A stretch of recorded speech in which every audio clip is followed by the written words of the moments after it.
Okay, so let's start. So last time we finished with light cone gauge, some classical theory in light cone gauge. So we'll continue with that.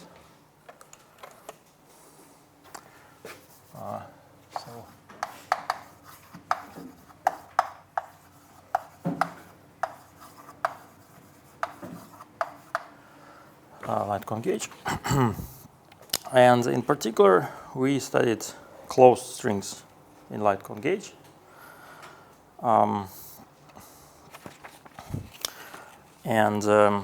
So I remind you the gauge condition was x plus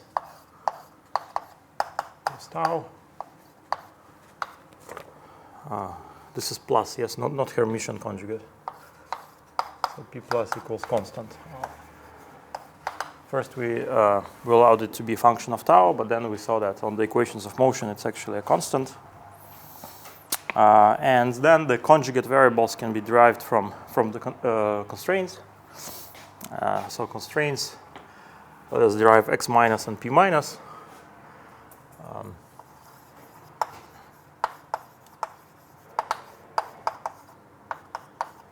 Can be explicitly solved. So x minus prime is 1 over p plus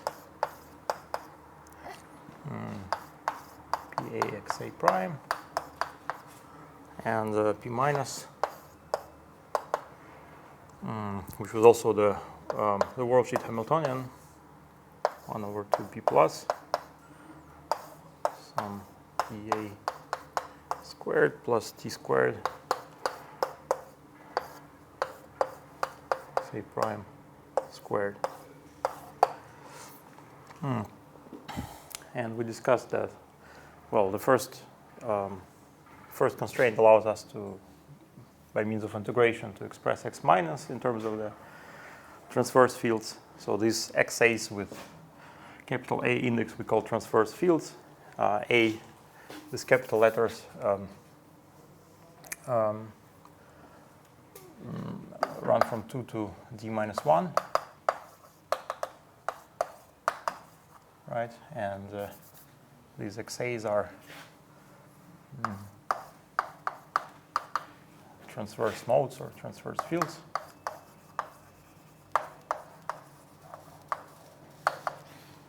Transverse coordinates means it's kind of transverse to the light cone that we use to impose the light cone gauge. And so you can express x minus by integrating this equation. So p plus is a constant. The only thing you can't get is the zero mode, so the part of x minus that doesn't depend on sigma. So this is prime as a derivative with respect to sigma. So that's the kind of center of mass coordinate. Means it's proportional to the integral of x minus over sigma, and that's conjugate to the to this residual mode that was. So remember, this was actually f of tau, but then eventually we found that this is constant. So this f of tau is the residual mode conjugate to the center of mass of x minus. Okay, and then we discussed that actually the whole theory can be formulated in terms of oscillators, right?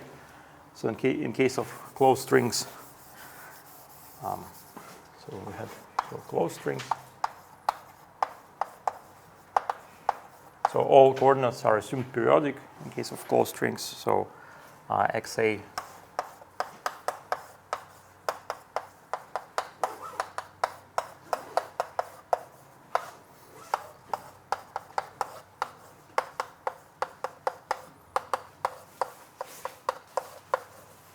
of course, there's tau dependence also. So then you can Fourier expand this stuff.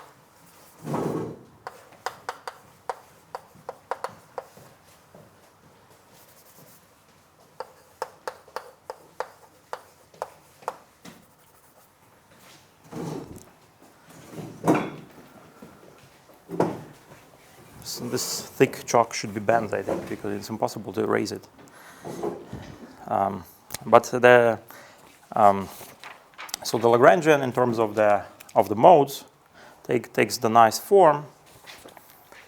That's where we finished last time, that the Lagrangian was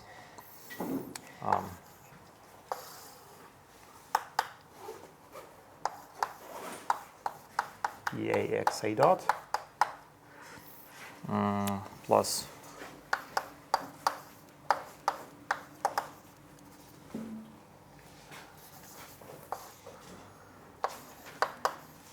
minus NA alpha NA dot plus alpha tilde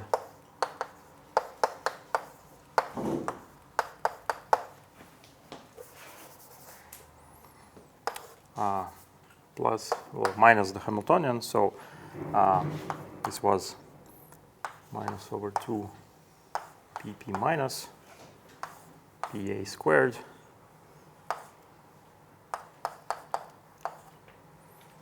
plus 4 pi t times n plus n tilde, where n and n tilde are the levels defined by these formulas. Yeah, so alpha NA, and this was alpha tilde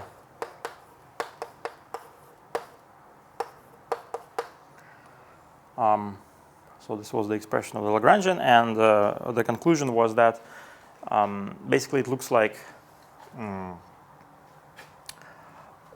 some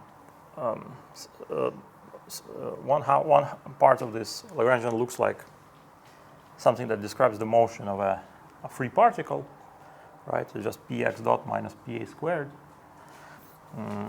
up to this term, which as we discussed on the equations of motion will be a constant. It's add here. It's a Lagrangian. Yeah, Lagrangian, yes.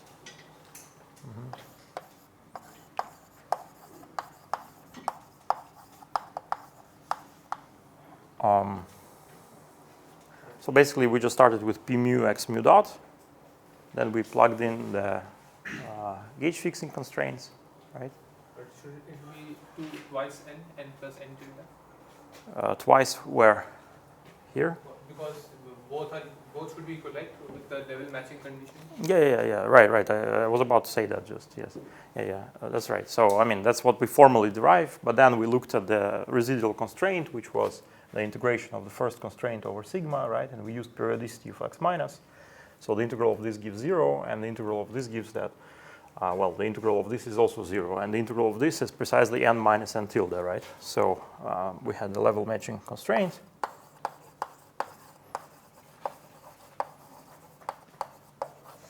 That n minus n tilde equals 0. So yeah, you could say this is twice n. But like the general structure of this Lagrangian is that it has some particle-like mode, which is PAXA, small p, small x's. So the small x is the center of mass x, the integral of the capital X over sigma. And p analogously is the integral of p over sigma. So this looks like a particle, Lagrangian of a particle. And then there is this infinite number of oscillator-like Lagrangians, right? Some of oscillator-like terms. Because as we discussed, if you fix for fixed n and a, this kinetic term plus this Hamiltonian is precisely just the harmonic oscillator. If you write out the equation of motion, it just says that alpha dot is proportional to alpha. So that's solved by an exponent, right? Okay, and now let's look back at this constraint here, at the second constraint, and integrate it over sigma from 0 to 2 pi.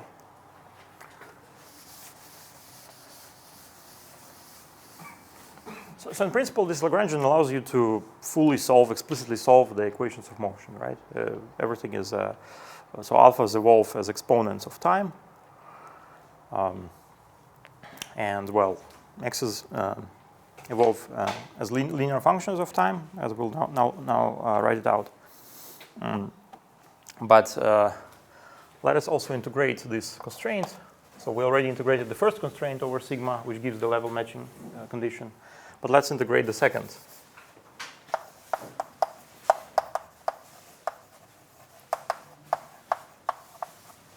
Over sigma. Well, secretly, we've already done that, right? Because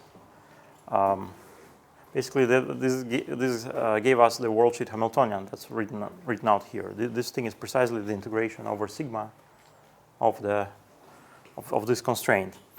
So, in other words,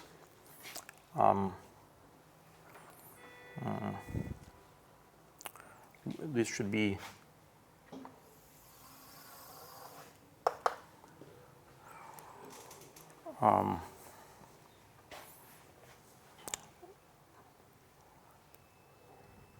P plus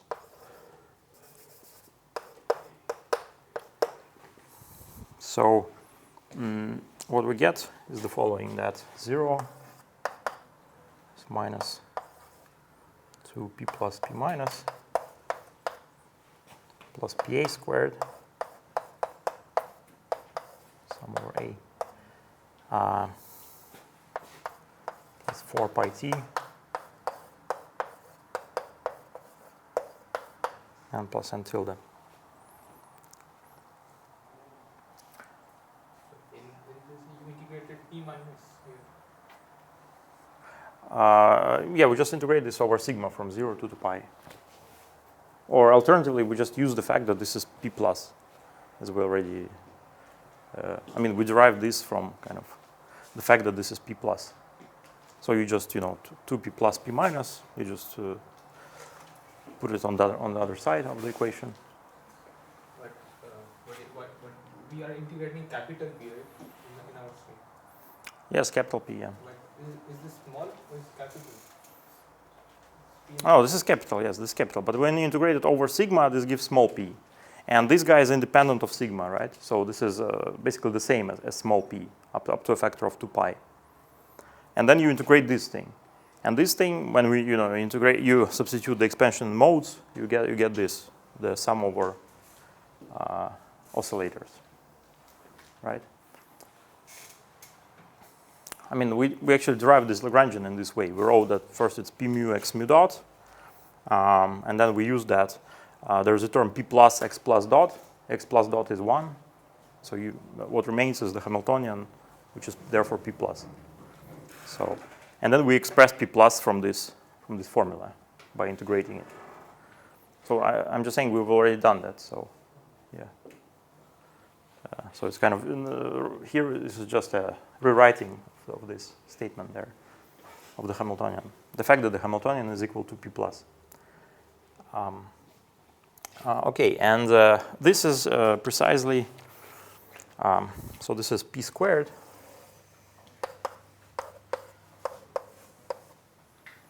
So this says that this is p mu squared plus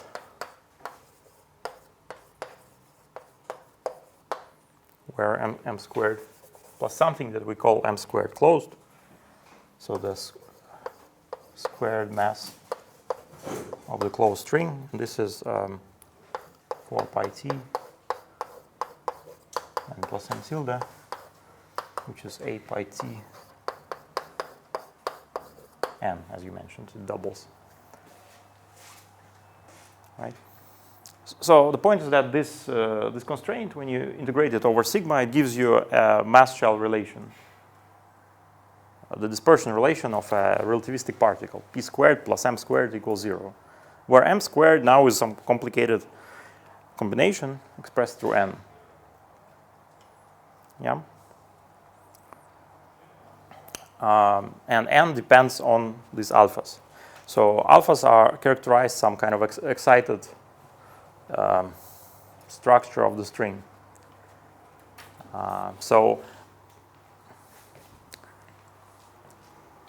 We will now see that the equations of motion for x's give straight lines.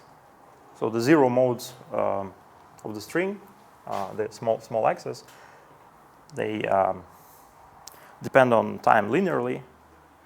So that means that the center of mass of the string propagates as a particle along straight lines, but with an effective mass that depends on alphas, so on the vibrational modes.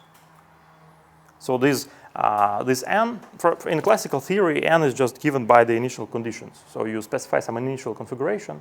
So it's easy to see that n is an integral of motion. So n does not depend on time because, like I said, alphas evolve as exponents of time, and alpha with opposite index evolve as the exponents with negative sign. So those exponents cancel, so these are integrals of motion. So you can n dot equals n tilde dot equals 0. So these are just characterized by the initial conditions. But when we defined alphas, but we didn't consider exponents. No. Yeah. I mean, yeah, we haven't, but I mean, this was homework to remember how harmonic oscillator looks like, right? So I mean, just vary this Lagrangian with respect to alpha minus NA. If you vary this with respect to alpha minus NA, you get 1 over IN alpha NA dot plus plus 2 pi t over p minus alpha NA equals 0, right? That's the equation that you get. So that's, see there's an I here. So alpha NA is proportional to the exponent of I something time. More exactly, even better to say that it's IN something time. So alpha minus NA has a opposite exponent, so the product is conserved. Okay, so the motion of the string is characterized by the initial data for these alphas and the initial x and p's, right? These initial alphas define n and n tilde, which effectively define the mass of the string via this relation. And now we'll solve also the equation for x's. Let's solve the equations for x's. xa dot is pa over p plus. So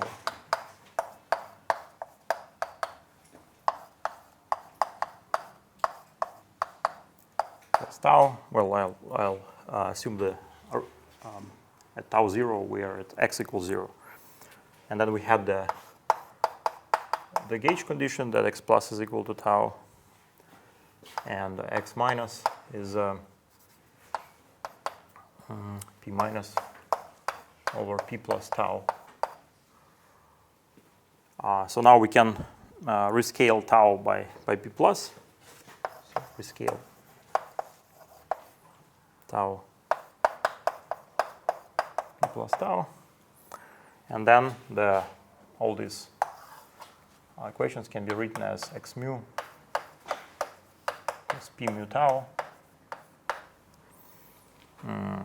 where p squared is m squared closed minus m squared closed. Yeah.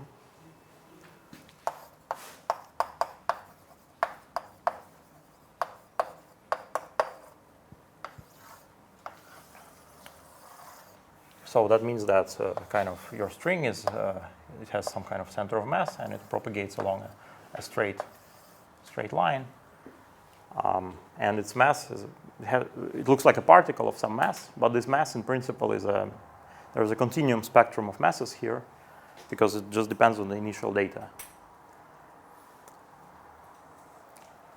Then when we do quantization of this thing, the continuum spectrum of masses will become the discrete spectrum of masses, and it will furnish those rigid trajectories that we drew on the plot. Remember the points on the plot? So from this perspective, it's just a continuum of states, because this is classical theory. So I mean, this is basically the relation of strings to particles is along these lines. So open strings.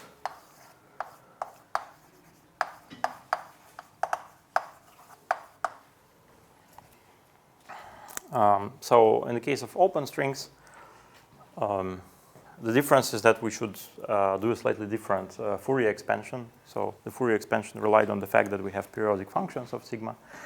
Now, in place of that, we'll have some boundary conditions, because now we have a boundary. From the Hamiltonian, you can actually already derive the equations of motion straight away. So the world-sheet Hamiltonian was, which was P minus, which was minus sigma of, minus the sigma of P plus, was minus 2P minus.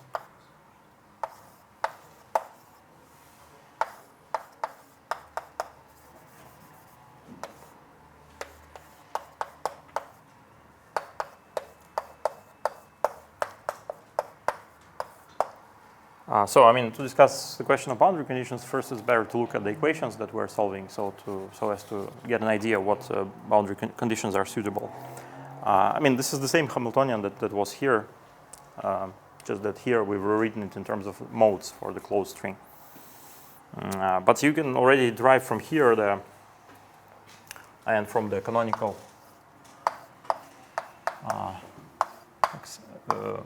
Poisson brackets.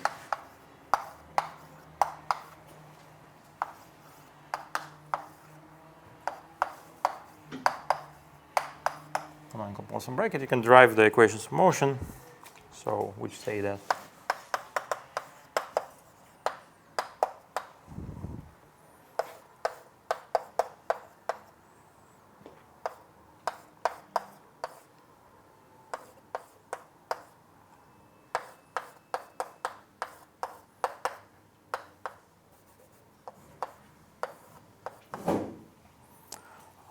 and PA is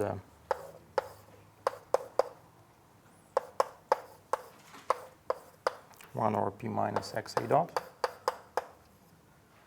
So PA's obey the same equation. PA double prime.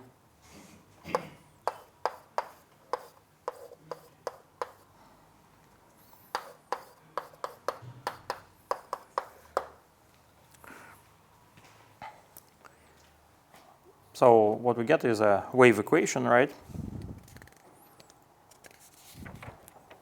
I mean, what we've done here by doing these mode expansions, and this is, we're just solving the wave equation explicitly on a cylinder, right? Here instead we'll have in the case of, the equations are the same, but the domain where you solve it is different. So in the closed string case, this was the cylinder. Here instead you have a strip, right? So to solve the equation uniquely, if you have some boundary conditions, some initial conditions. So I mean, you have to have both initial and boundary conditions. So in order to have a unique solution.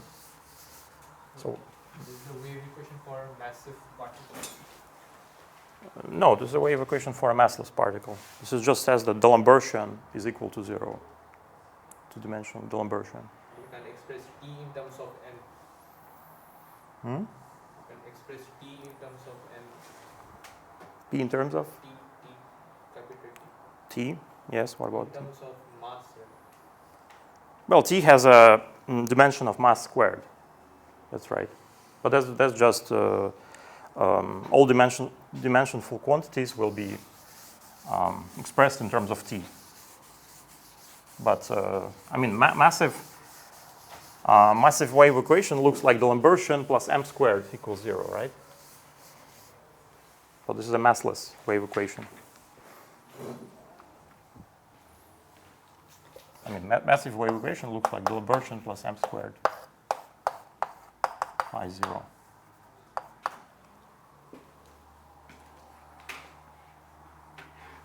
This t is here is related to the propagation speed of the wave, right? This is 1 over,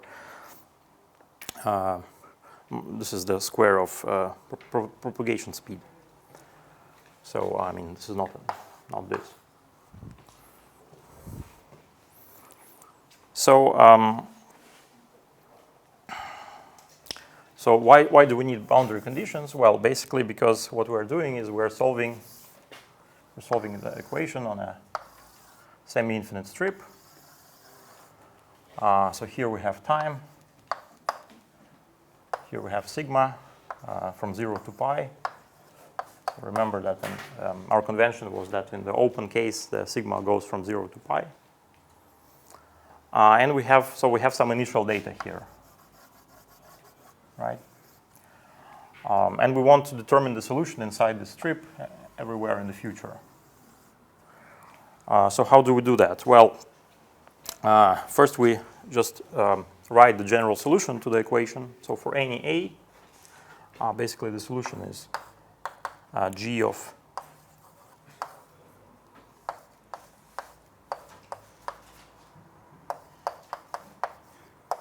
plus h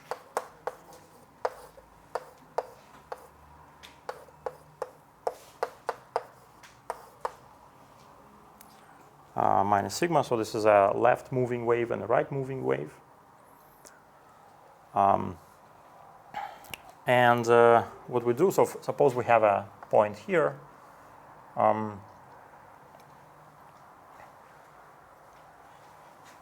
So we draw a kind of light cone here.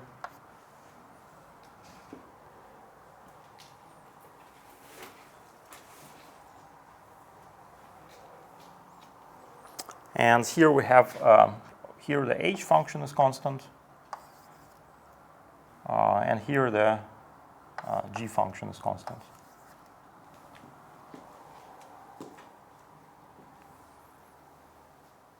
And we read off the value of h and g in this point from the values of h and g in the initial points here. So we assume that both h and g are provided at the initial position, which is, for example, the same as providing the value of x and the value of x dot at the initial time, right? But this only works up to the critical kind of inside this region. So inside this region, everything is predicted by the initial data on the segment. Then, well, I mean, what happens at this region? That means that the signal hits the boundary, right? That's what happens at the boundary of this region, and then it would have to know what to do at the boundary. So you have to somehow tell it that it needs to get reflected, and that's what the boundary conditions do, right? So then, if you in an arbitrary point, what you do is you draw those guys, and then these guys get reflected, and they somehow travel like that. And then everything is again determined from the initial data, but you have to relate so there was an h and g, and there is a g and h. So you have to relate the h and g at the boundary. Okay, so this is how you solve the wave equation on a strip. Okay. So everywhere we will be using Neumann boundary conditions. So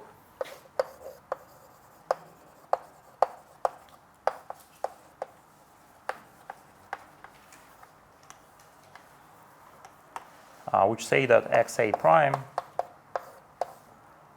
at the boundary, so that means that sigma equals 0 or pi, r0 is 0.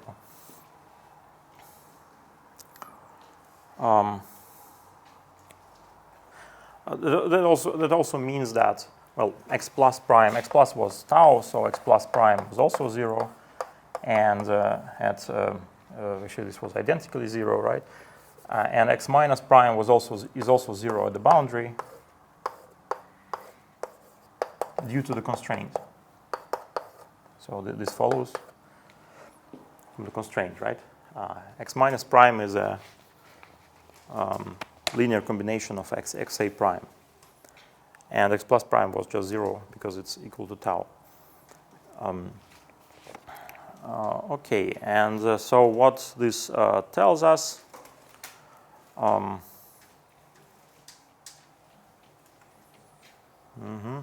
okay, what this tells us is that, so x prime, say it, is proportional to g dot minus h dot. So this is 0.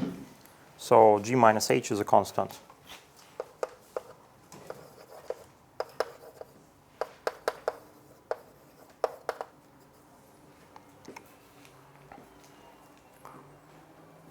So this relates h to g.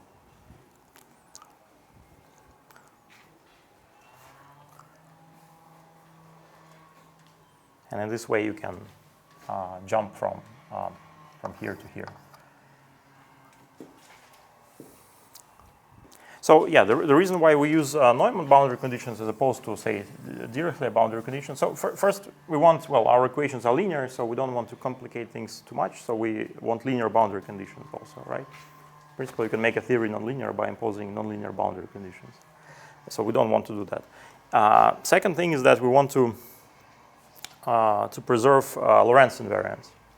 So if we chose had we chosen Dirichlet boundary conditions, that means that, say, xa's are 0 at the boundary. That breaks translational invariance, right? That means you fix the end of your string at some particular point. So your string is stretched between some points, and the choice of points breaks Poincaré, Lorentz, and so on invariance. So this is a choice compatible with, the most general choice compatible with linearity. So this is, and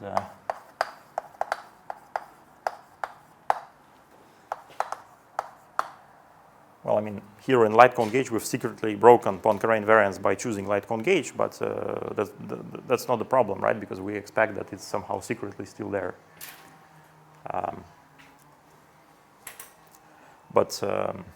Choosing Dirichlet boundary conditions would directly break, and break it in a physical way. So okay, so now what we want to do, we want to use these boundary conditions and just do the same kind of analysis for the open string that we did for the closed string. So that means expand in Fourier series, just with these boundary conditions.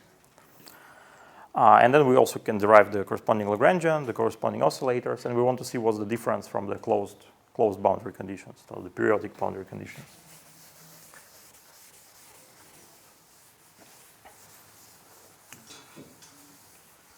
So of course, not to do some silly rewriting of Fourier series, there is a more intelligent way of doing that. And by realizing that you can actually embed open string configurations into closed string configurations. Yeah, so basically you can say that this open string is kind of embedded into closed string. So it's some particular type of closed string in a way, or you can make a closed string out of an open string by doubling it, right? You take an open string and then you take an open string in the opposite direction, kind of a fold two open strings together. And that becomes a closed string. So we have our xa's, xa of sigma and pa of sigma, where sigma runs from 0 to pi, and we have, it satisfies the boundary conditions. And we will map this to a closed string configuration, so we call xa hat.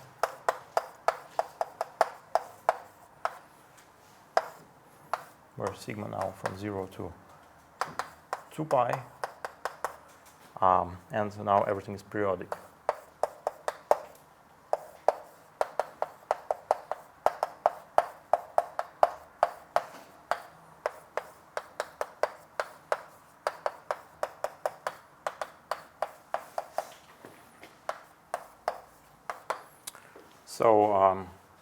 So this is open, this is closed. So what's the formula for the embedding? So the formula for the embedding is that xa hat or pa hat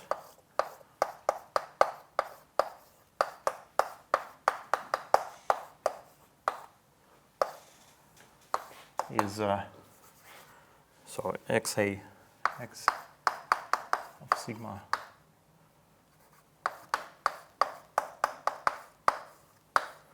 pa of sigma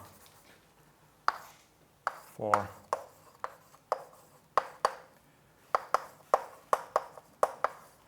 and xa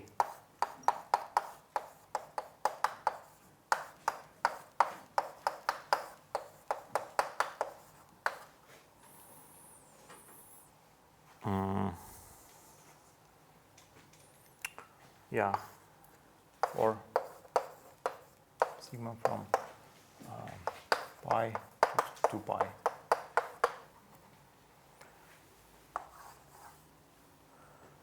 Right, so we just fold the string twice, or we fold or we glue together two open strings, better to say. The Neumann boundary condition then says that this is a smooth configuration. So that means that the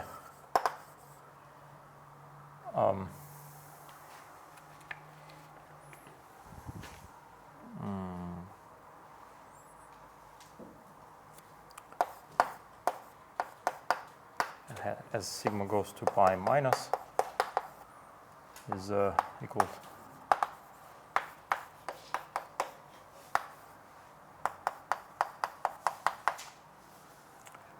plus 0 and is 0.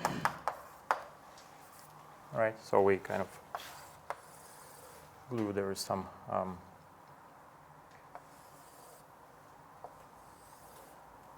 something like that. There could be a 0 and 2 pi. There could be a cusp at pi, but then we want this to be a flat. This is x sigma. Yeah, so that means that, so now we take our Fourier expansions for x's and p's in the closed string case, and we impose the constraint, so it follows from here that it's a special configuration where 2 pi minus sigma is and analogously for p. And that constrains our coefficients of the expansion. So more exactly, the constraints are, so this implies that A, remember we had those A coefficients for the Fourier expansion of X and B coefficients for the Fourier expansion of P. But ultimately, this means that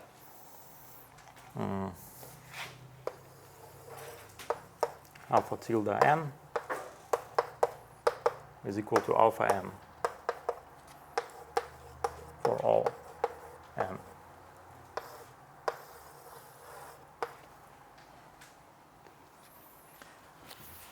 So basically, instead of two sets of oscillators, alpha and alpha tilde, here we have just a single set, alpha. So the boundary conditions eliminate one set, basically. And that's the general that's the general, well, technically that's the main difference between closed and open string. So the closed string is kind of a doubling of the open string, because you have, on top of alphas, you have alpha tildes, plus the level matching constraint. But there's no level matching constraint here because it's automatically satisfied, right? N is equal to n tilde automatically. Okay, and now we want to write out the Lagrangian, same Lagrangian like we had for the closed string. So Lagrangian, worldsheet Lagrangian.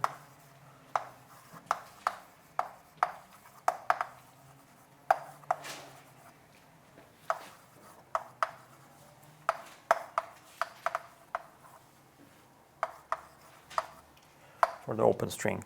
And so L open, we call it L open of XA PA is 1/2 L closed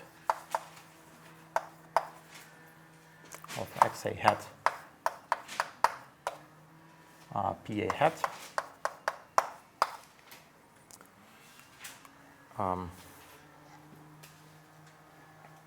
Because the closed string has twice the open string in it, so we take 1/2. And yeah, we also do some rescaling. So then we use just the expression for the closed string Lagrangian that we wrote at the beginning, and we do some rescaling. So first we set alpha tildes n to alpha n, and we rescale PA by 2PA to have the canonically normalized kinetic term for P and X. So you get PA XA dot plus some 1 over IM. So something very similar to the closed string case, but with one set of oscillators plus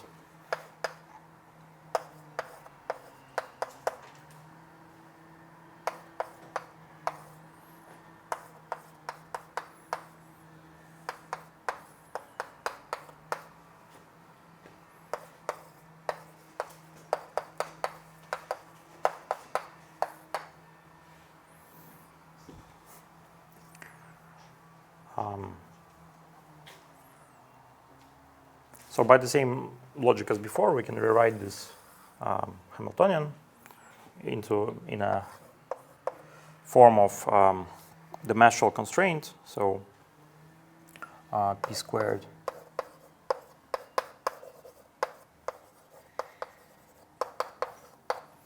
where M squared open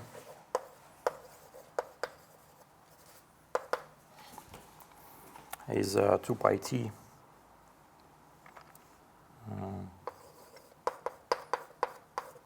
M or 2 pi T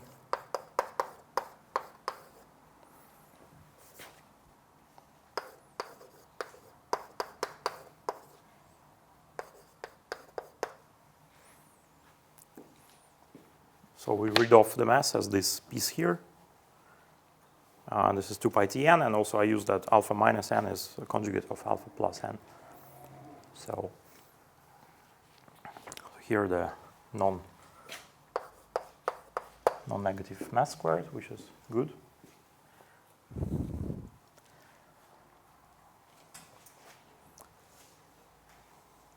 Okay, so this basically finishes the story of the open and closed strings at classical level in light cone gauge. Yes. So in light cone gauge, the dynamics are just given by these Lagrangians that we've written out. You can solve the equations of motion explicitly. So the small x's, they evolve linearly in time. These are just propagating along straight lines in target space. And the alphas are some oscillating modes.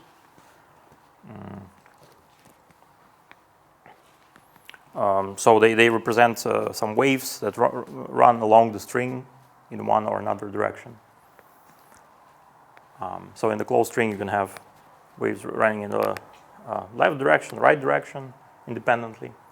In the open string case, they are somehow related by the boundary condition, by the reflection at the boundary. Okay, so let's continue. So the next topic. So we'll return to light cone gauge later when we do quantization. So for now, as I mentioned at the start, there are two main gauges. So apart from light cone gauge, we have the conformal gauge. So now we'll study the conformal gauge classically, and then we'll do quantization in both gauges. So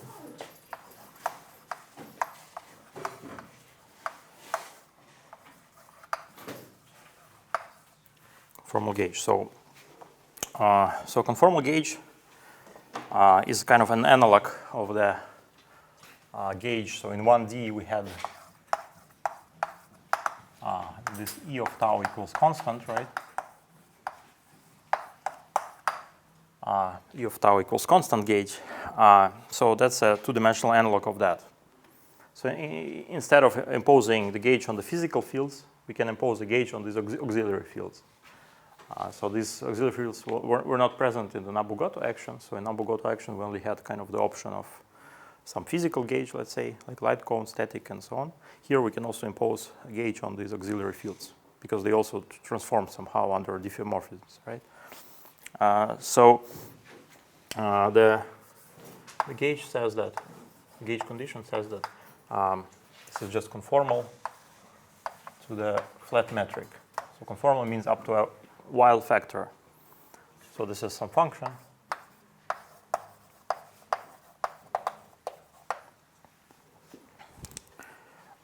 So this is in Minkowski signature.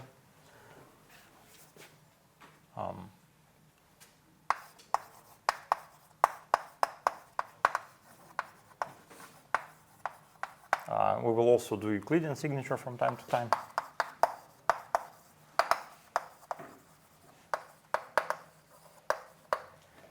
Then gamma alpha beta is e to the phi delta alpha beta. So we'll kind of swap from Minkowski signature to Euclidean signature from time to time. This is all on the worldsheet, right? So here alpha and beta are 0 and 1.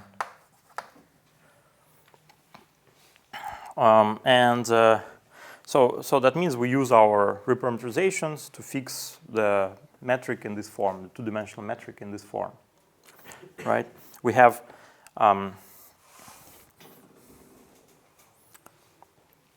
so the metric has 3 components, and we have two functions worth of reparameterizations, so we can kill 2 of those degrees of freedom. So for example, we can say that the metric is diagonal and that its diagonal components are equal. That's what it says, right? So this is the same as choosing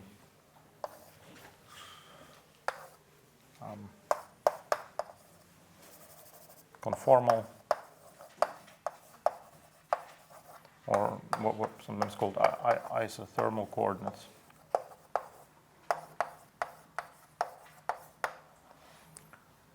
So it's just some theorem in two-dimensional differential geometry that you can always choose isothermal coordinates.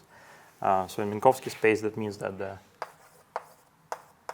metric line element is e to the phi dx plus d sigma plus d sigma minus, let's say. And here this means that ds squared e to the phi dz bar, where z is a complex coordinate.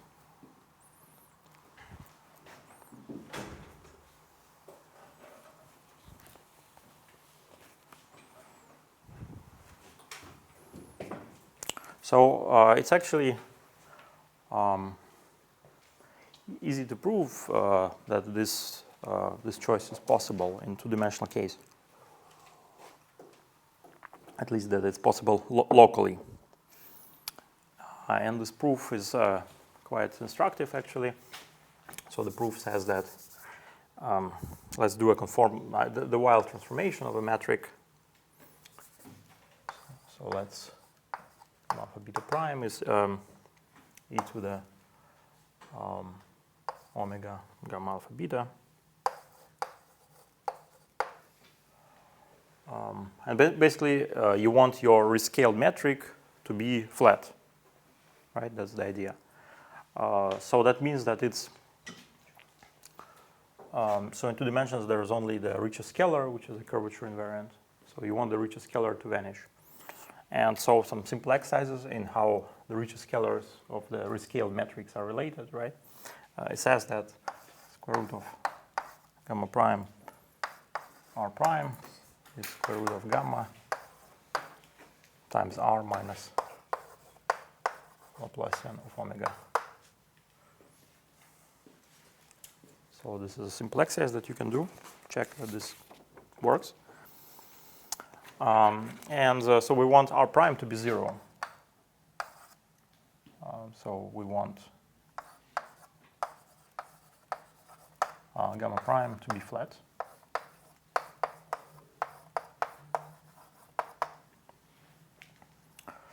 So the remaining is a Poisson equation for omega, right?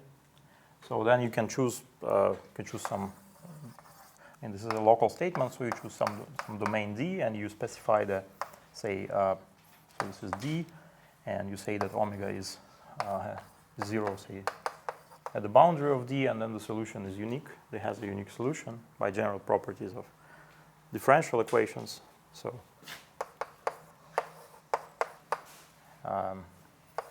omega in D.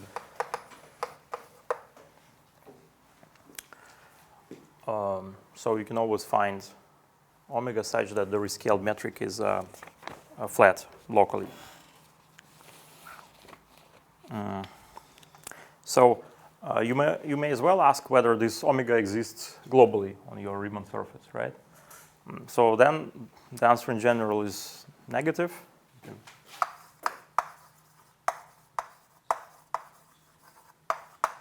Globally, well, here, so we want to solve that 0 equals.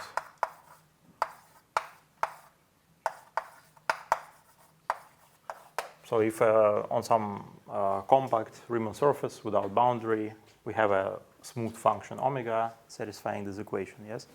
So you can integrate this over your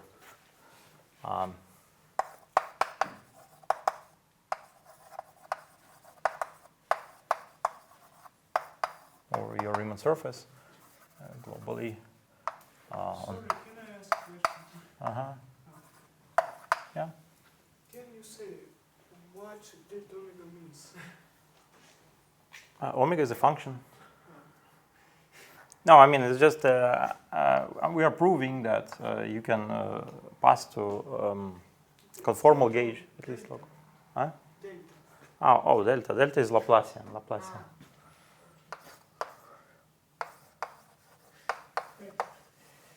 Yeah, so this is a Laplace equation or Poisson equation, yes? Laplace omega equals r. R is a given function.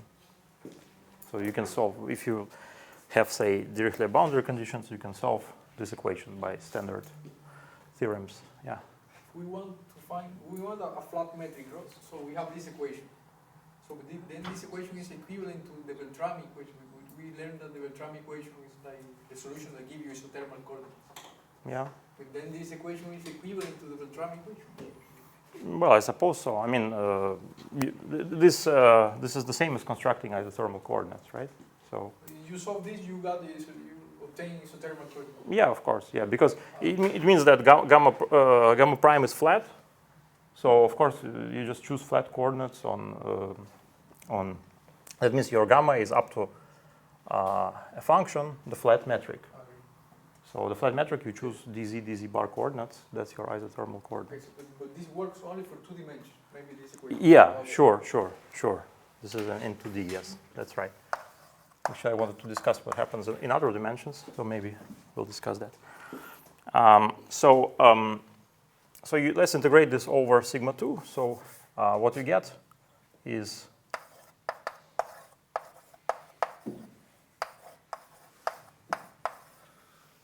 minus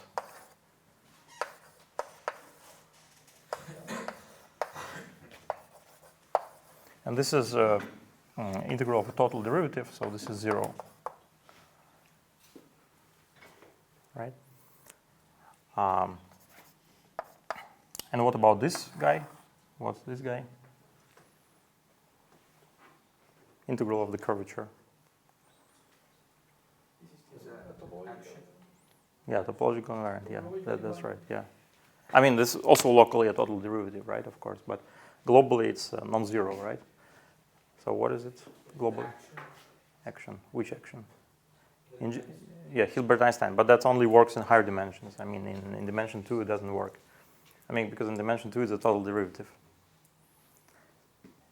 So which topological invariant is it? Well, this is the Euler characteristic, right? Right.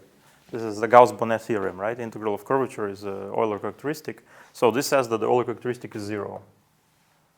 So, well, maybe there's some proportionality factor, but I mean, that means that your Riemann surface is a torus, right? So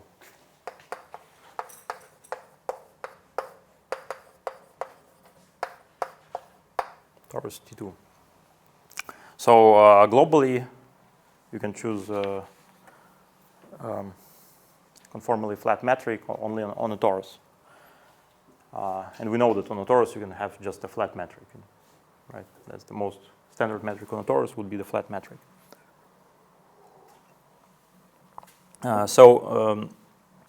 What's wrong with other Riemann surfaces? Well, for example, on a sphere S2, the standard metric can be brought to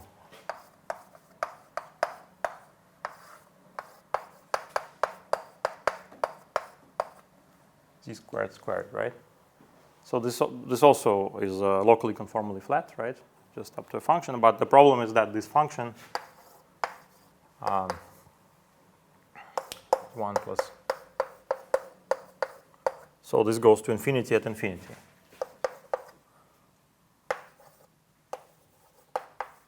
So there is one point where it's not well defined. So everywhere except at that point, you can choose a conformally flat metric. Okay, so yeah, so there are maybe some global obstructions. Let's also briefly say what happens in Minkowski signature. So in Minkowski signature, it's slightly less handy to talk about Riemann surfaces, right? But we'll only deal with the simplest case of our cylinder or strip. So in Minkowski,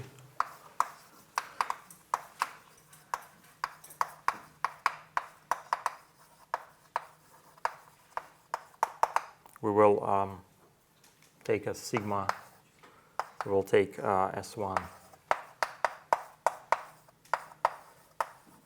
closed strings or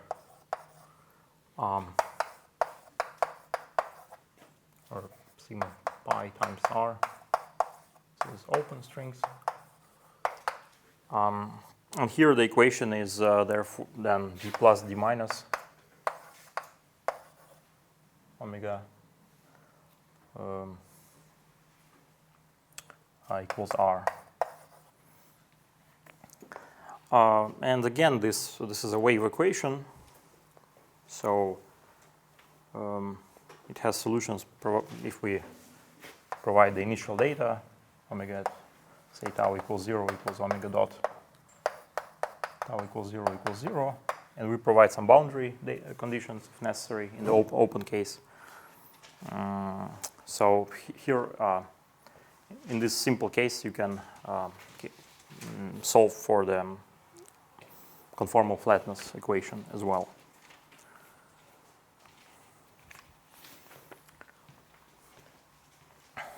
Okay, so actually here we're only dealing with two-dimensional surfaces, right? Because I mean our theory will be only two-dimensional. But let's briefly discuss what goes wrong in other dimensions.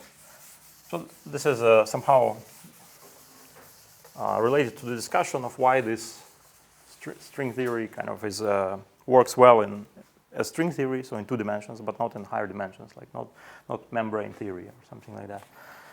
Well, in one dimension also works well, but that's more trivial. So first of all, in higher dimensions, there are local obstructions to conformality, right? So as you mentioned, in higher dimensions, you cannot choose conformally flat coordinates for general metrics. So there are some,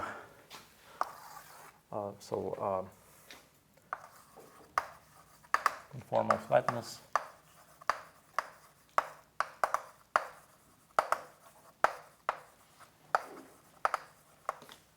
in higher dimension. So here you have to look at the, so in 2 dimensions, the only curvature invariant is the Ricci scalar. And the Riemann tensor can be expressed through the Ricci scalar, right? So in 2D,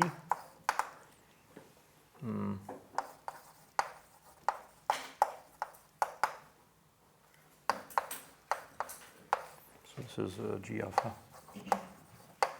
G beta nu minus G alpha nu, G beta mu.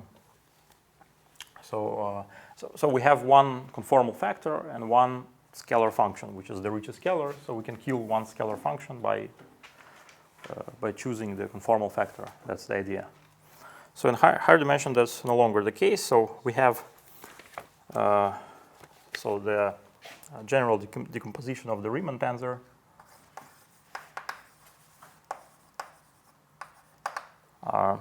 can be thought of as a corresponding Young diagrams, split as follows. So this is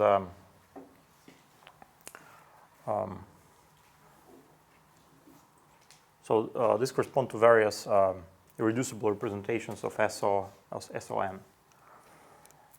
So this guy is the Weil tensor.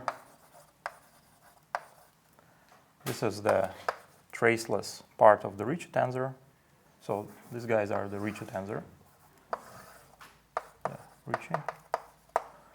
And this is the traceless part.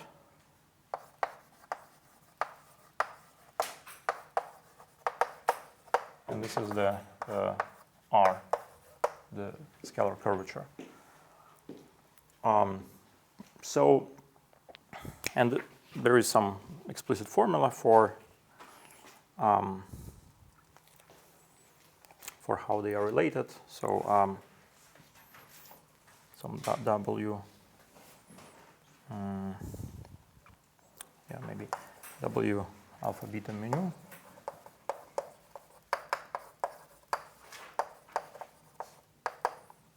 plus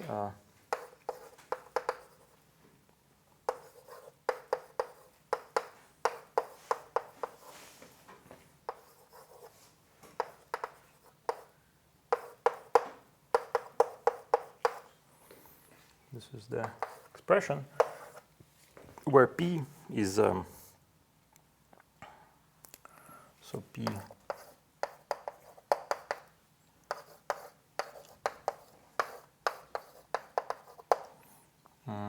Rj minus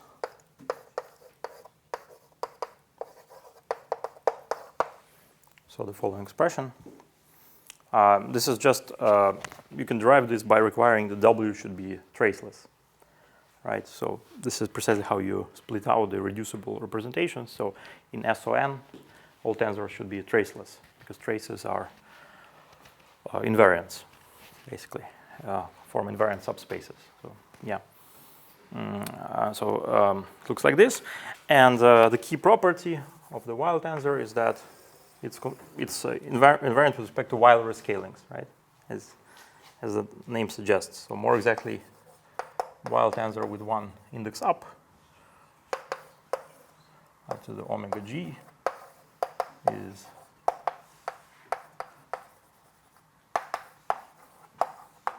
has this property. In particular, for a conformally flat metric, it should vanish, right? Because you do conformal rescaling, you get a flat metric, and it vanishes.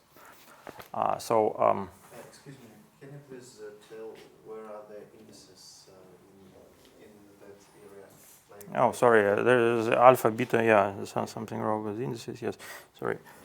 So, yes.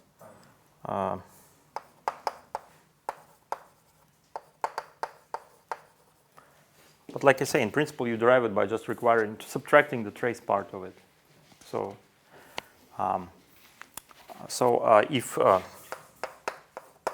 if g is e to the phi times sum of dxi squared, so then w vanishes. But kind of remarkably, this is also a sufficient condition for conformal flatness, right? So actually, if w vanishes, so in dimension greater than, not less than 4,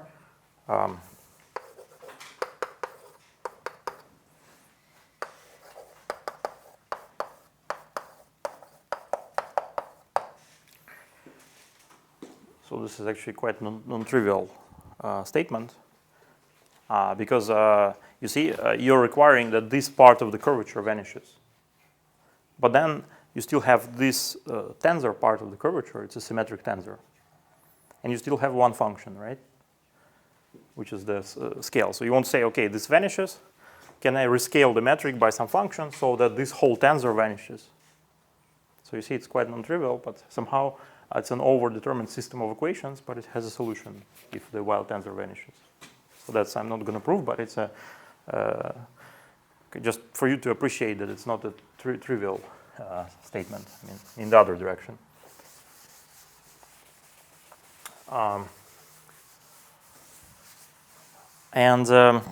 Okay, so also in dimension 3, there's some peculiarity in dimension 3. So in dimension 3, that's just again for some general knowledge. So dimension 3, just by representation theory, this representation is 0. I mean, such tensors don't exist in 3 dimension. So the wild tensor is 0, and because the wild tensor is 0, you see the Riemann tensor is expressed through the Ricci tensor and the Ricci scalar, right, in dimension 3. But then there's also something called the Cotton tensor, which isCijk, which is nabla k pij minus nabla j pik. And in 3 dimensions, this is also has this property of invariance with respect to scalings, and c equals 0 is the same as the metric, but by the same kind of argument. So this is a Cotton tensor. In higher dimensions, the greater than 3, one has that the Cotton tensor is just the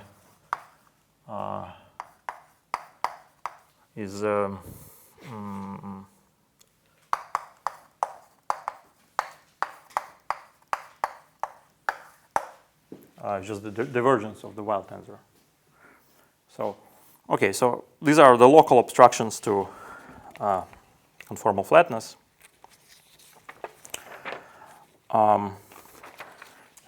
But what about these string-like models? So, what's going to go wrong in those models in higher dimensions? So, maybe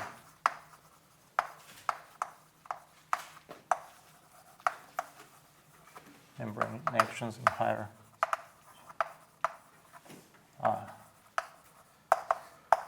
dimensions. So first, recall that in 1 dimension, we have this Einbein E of tau, right? Actually, what this is, this can be thought of as an auxiliary metric in 1 dimension. So, like this is G00, 0, or maybe gamma 0, 0. So the square of the Einbein could be thought of as the auxiliary component of the auxiliary metric in 1 dimension. And the particle action, so the Podakov action, could be written as the integral of d tau of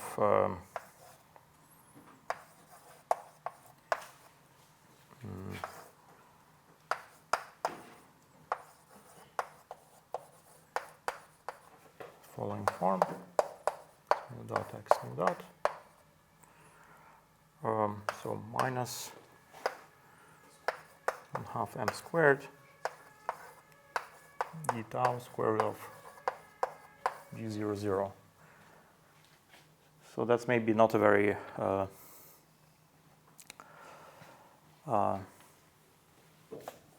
far-reaching rewriting, but that's just a trivial rewriting of the action that we had at the start of this course, right? We had E of tau all around the place. Here I just kind of put it in this form that's reminiscent of a form of some field theory action in the curved background, right? So this looks like a field action in the curved background, and this looks like some kind of cosmological constant term, right? The volume of the so one-dimensional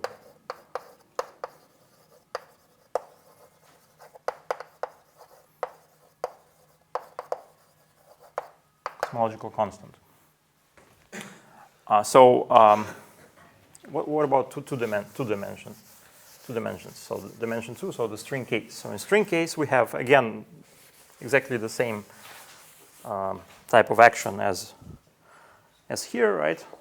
So in 2D, we have exactly the same type of action as here, where square root of gamma alpha beta here, right? The usual coupling of free fields to a metric, worldsheet metric.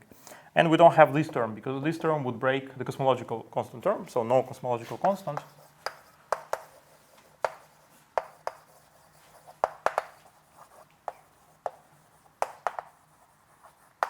Because d to square root of minus gamma, this would break while invariance, right?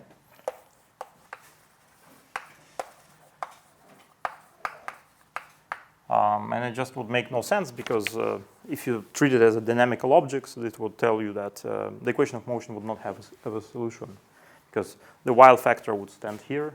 You would vary with respect to the Weil factor. It would just have basically no solution. So in higher dimensions, you can still rephrase the Nambu-Goto action. So you can still, so in higher dimensions, you can still have the Nambu-Goto action, which is a minus tension, whatever multiple integral, d tau, d sigma 1, d sigma k, square root of minus determinant of the induced metric. And you could still rewrite it in Polyakov form.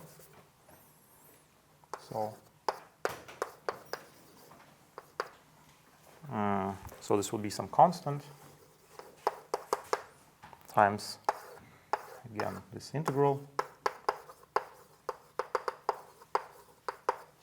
square root of minus gamma, again the same coupling of gamma alpha beta, beta mu nu, d alpha x mu, beta x nu, plus the cosmological constant term, lambda,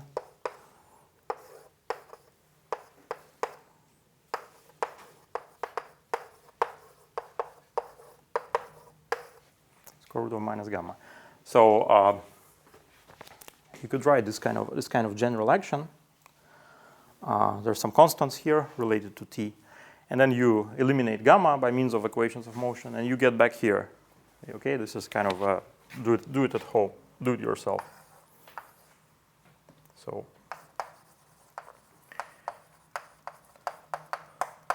eliminate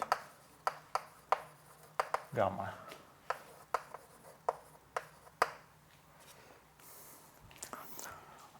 But the problem here is that you cannot effectively linearize the theory as we did in the two-dimensional case, because you cannot get rid of this metric gamma, right? So gamma has gamma has k times k plus 1, or dimension d times, well, I don't know what's the, let's say k plus 1 over 2 components. And you only have k reparameterizations. Right? So that's not enough to kill all the components of gamma, of course. And you, as we discussed, you can't even generally put in some conformally flat form and so on. In 2 dimensions, you have 3 components, formally 2 reparameterizations, but the while factor drops out. That's how we got rid of some kind of coincidence in 2 dimensions. In these 2-dimensional models, that they are while invariant, so the while factor, the metric completely drops out. That's why, basically, that's explained. So in higher dimensions, the worldsheet theory would remain an interacting theory. So you cannot explicitly solve this evolution equation for the membranes in higher dimensions, as we did in the 2-dimensional case, which is the reason why somehow string theory works and higher dimensional generalizations don't work, ultimately. Okay, so once we go to conformal gauge, so what's the drawback of conformal gauge? So it's the drawback is that some constraints will remain. The virtue of conformal gauge is that Lorentz symmetry is not broken. So we're not choosing any light cone directions or anything, right? Theory is manifestly Lorentz invariant and Poincaré invariant. So I mean the action in conformal gauge, so it's just conformal minus t d2 sigma d plus mu d minus x nu eta mu. So you see Lorentz invariance is explicit. You can rotate these x's as you wish. But some constraints remain. So constraints are the constraints that we obtained by varying with respect to the metric. So we vary with respect to the metric, then we set the metric to conformal form, but those constraints don't disappear, right? The constraints were that the worldsheet energy momentum tensor, which was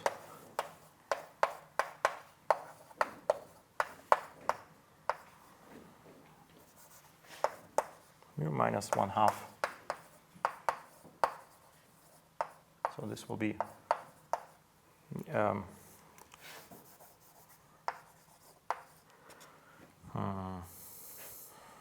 yeah, so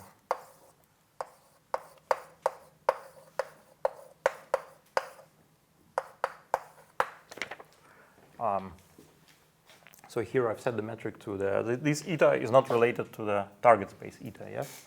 So I hope it's clear that when I write that the metric is e to the phi times eta, I mean I will try to write it in a bold form. This is a 2D metric, yes? Unrelated to the eta mu nu, okay? So alpha and beta run from 0 to 1, mu nu run from 0 to d minus 1, right? So we have these constraints. And so actually eta is convenient to choose eta in 0, 1, 1, 0 in worldsheet light cone coordinates, yes? So d sigma plus, d sigma minus. So if you write the metric like this, the metric will have this form, right? So T is traceless by construction. We discussed that it's related to while invariance, right? So this is traceless. That means that eta alpha beta, T alpha beta, which is proportional to T plus minus, is 0. Right? So T plus minus is 0.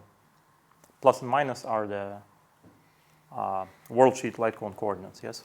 Sigma plus, sigma minus. And so the non-trivial constraints that still remain are T plus plus. So this is not a constraint. This is just an identity. So t++ is d plus x mu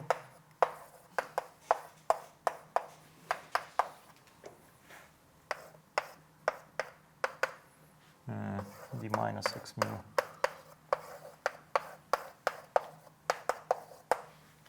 is 0. So these are the constraints that remain. These are called the Virasoro constraints.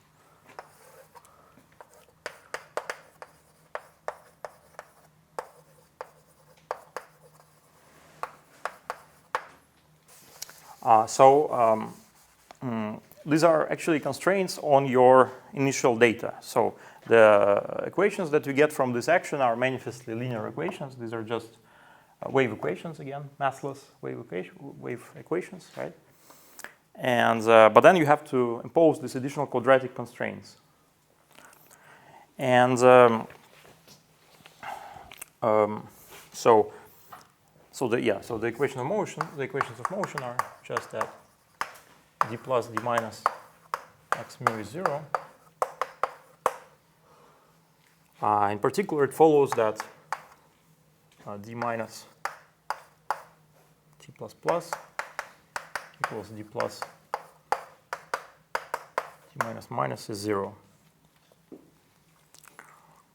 So that means that, for example, t plus plus is a function of tau plus sigma, right? So if t plus plus is 0 at time 0, it will always be 0, right? So,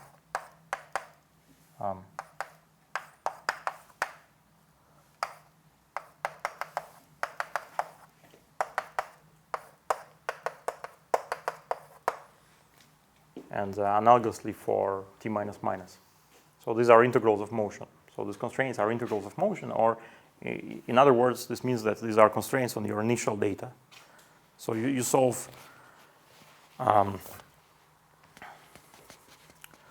your linear equations, but the initial data are subjected to some quadratic constraints. And you have to deal with these constraints, both in classical and quantum theory. Okay, so let's solve the equation explicitly.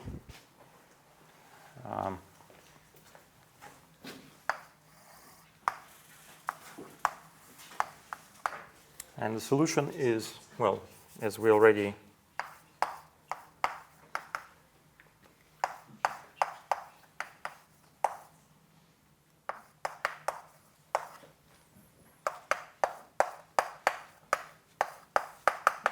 encountered today, it's a sum of left moving and right moving wave.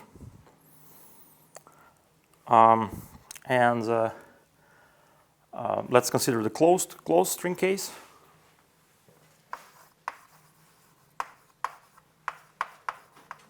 That means that x should also be periodic, right?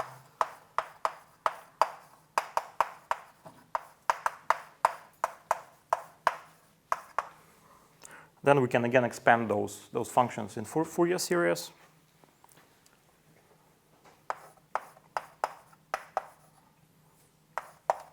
So this is a right moving wave.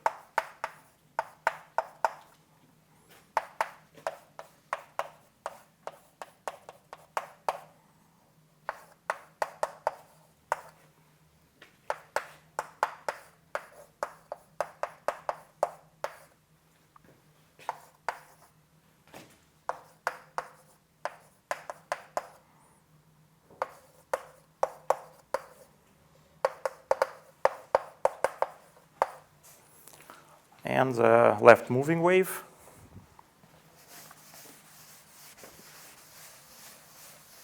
So here I just expanded it in Fourier series in some hopefully illuminating way. And there is x mu left, which is 1/2 x mu plus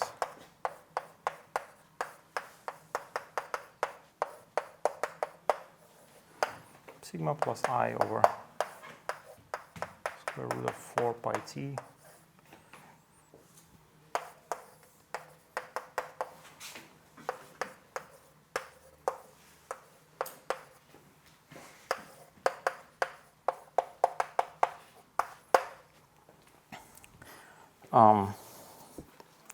So you see if we sum these two up, we get just x mu plus p mu times tau with some factor, plus this expansion in harmonics, which are, well, I mean, alpha and alpha tilde, the same, basically the same ones we had before.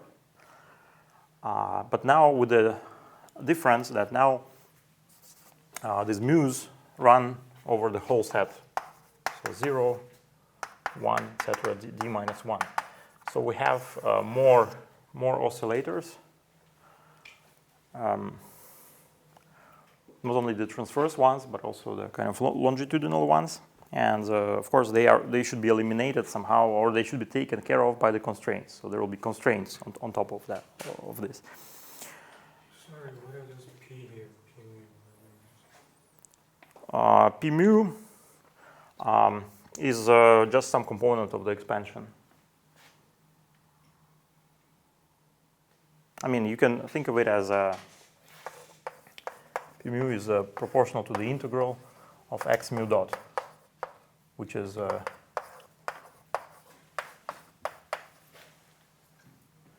right. So if you look at the action, free action, you derive the momentum, which is x mu dot. And by small p's, as before, we just mean the center of mass thing, so just the integral, right? So you sum this up, all the oscillators will disappear. So, but here is just, I'm writing the most general solution to the equation, basically, right? And this is some coefficient in front of one of the terms, basically. But of course, it's not a coincidence that it's the same as the momentum. And finally, we write the Poisson brackets of these guys. So we have the Poisson bracket of x mu of sigma p nu of sigma prime, which is delta function of sigma minus sigma prime. And this leads to the Poisson brackets of the oscillators, which are alpha m mu, alpha n mu. Same for the tildes.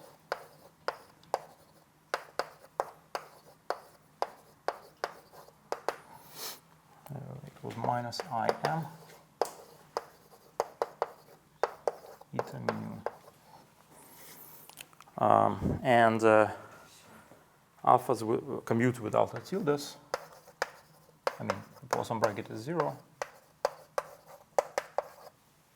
And x mu with p nu is delta mu nu. Okay, these are the Poisson brackets.